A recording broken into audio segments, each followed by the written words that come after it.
A top Russian general has been busted, canned for filing fake reports with the Kremlin. Just why is he telling the Kremlin that he seized towns he's never set foot in? I'm Paul, U.S. Army combat veteran. Let's talk about it.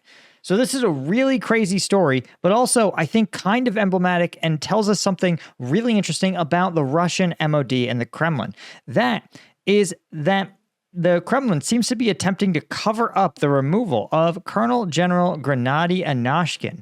This is following widespread accusations by Russian milbloggers that Anashkin and his subordinates submitted false frontline progress reports to his superiors at the Kremlin. Now, what's interesting, this is from a Russian state-owned outlet, said that while the MOD acknowledged Anashkin's dismissal, they claim it was part of a planned rotation and had nothing but good things to say about Anashkin's military achievements. Right now, Russian milbloggers, of course, are cheering for his removal for different reasons.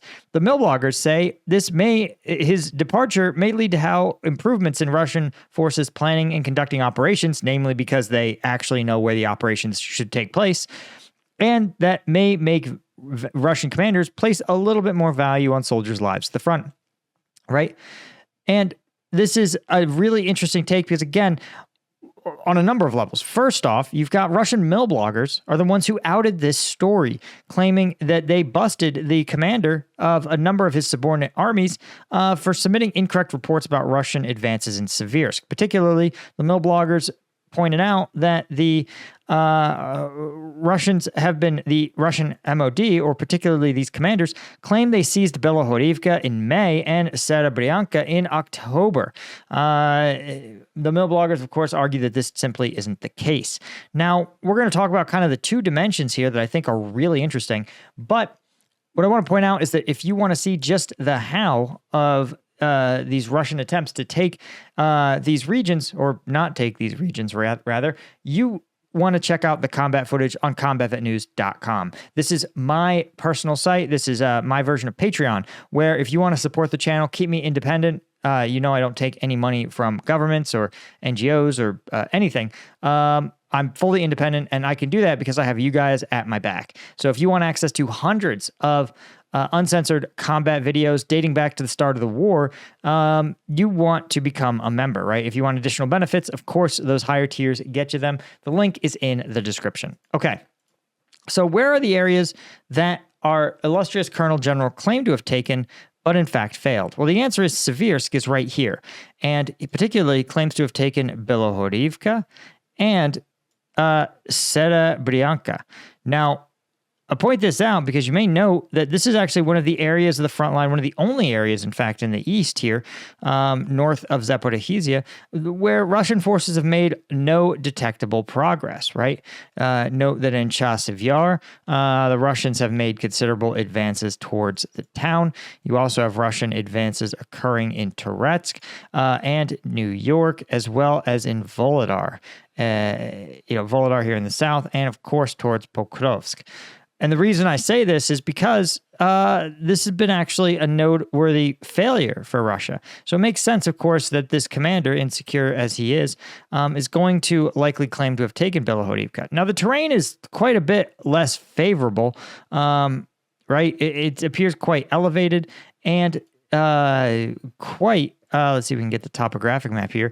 You could see that, the terrain is pretty rough and, of course, is bisected by this, I think it's the Donetsk River, meaning that it's very hard to conduct these kind of mutually supporting operations. So there's a bunch of reasons that it seems unlikely that the Russians would be able to really make these big achievements. But here's the bigger takeaway. There's two, right? One is that our illustrious general got busted doing this by milbloggers, right? And this is interesting because the Russian military, or the Kremlin, has had a really tough relationship with milbloggers. And the reason is that milbloggers tend to be trusted sources of information because the Russian state media has this very tight informational control and never, ever, ever reports bad news. But the problem is that what does good news mean if you never report bad news, right? So there's zero trust remaining in Russian state and state-affiliated media, which means that for the vast majority of the Russian public who want this information, particularly the public who are involved in these sort of affairs, they depend on milbloggers, right? Telegram influencers who oftentimes do their own reporting from the front line, cultivate their own sources about what's happening, and reveal truths about the front line that other people can't. Now, the problem is that their strength is their independence, right? The fact that they're doing this fact-finding on their own. It's also their biggest liability because the Kremlin, while they love the fact that the milbloggers are committed to they want to see the Russian military win. They're often veterans themselves. And so on one hand, they get sort of the public hyped about the Russian military operation. But a problem with being veterans is they also will call out the Russian command for its failures and their screw-ups. And so Russia has had this complex relationship where for some months they've actually cracked down on milbloggers, right? Igor Girkin, one of the largest and most prominent milbloggers, currently rotting in Russian prison. A few others, like Vladimir Tartarsky, have actually died in under mysterious circumstances where it's unclear if they were killed by Ukrainians or actually by the Russian FSB themselves, right? So these kind of instances in which Russian military command gets outed as underperforming or failing in its duties can oftentimes make the Kremlin uncomfortable because they're seen as being as almost being like anti-war, but they aren't anti-war. They want the war to be fought better, right? Which is actually bad for Ukraine, right? Ukraine would want the Russian military to continue to make terrible mistakes. So it's very interesting, because these milbloggers have actually exposed a truth to the Kremlin. They've gone around the military chain of command and said, listen, Kremlin, be aware. One of your people claims to have taken Belohorivka, claims to have taken Seversk or Serebryansk, and they haven't.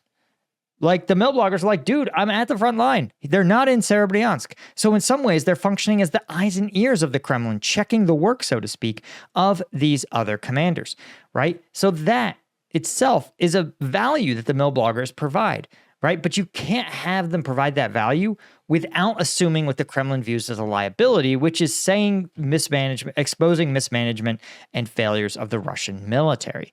So, what's also pretty telling and is an interesting thing to think about is that this may be the only person who got busted doing it, but it doesn't mean he's the only one who does it. And you got to admit, it's pretty brazen, right? I mean, to claim that his forces are here in Serebryanka and that have been here for the better part of a month, right? In order for this to be true, Russian forces would have had to make a 10-kilometer advance, or a 5-kilometer advance, including a pretty dramatic river crossing. So this is really tough stuff for them to pull off.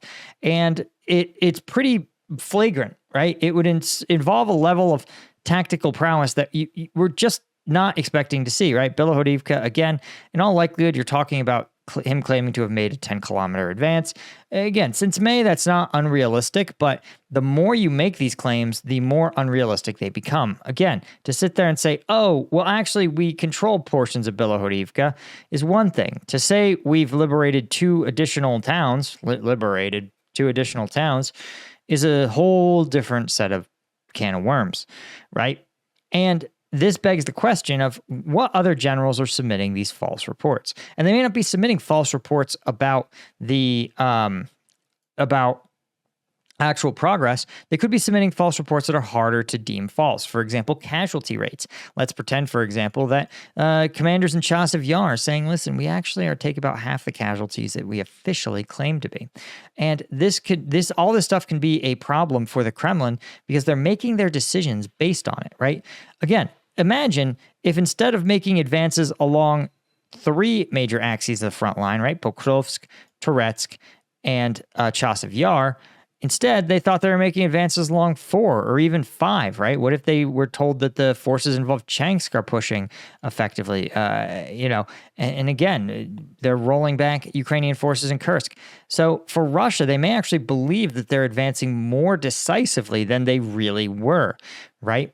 And if you're the Kremlin and you see, again, what you are told are stunning advances in large portions of the front line, well, you may actually make decisions about how to push and how to advance that you might otherwise be reluctant to make. So this is why kind of it's so troubling for the Kremlin, right? When they sit there and go, okay, once you realize that one of your generals was lying through their teeth, you're stuck with another uncomfortable question, which is what else do we actually know about our progress towards along the entire front? Anyway, guys, that's all I had. Huge thank you to the Colonel tier members like Martin Baum, Chris Rossi, Stuart Abel, Daniel Brown, Sergei Zinchenko, Chris Holmes, Chris Gorsuch, Daniel M., Ida Skycall, all of our Lieutenant tier members. Join us over there on Tuesday where the next video is going to drop. And I'll see you guys in the next one. Cheers.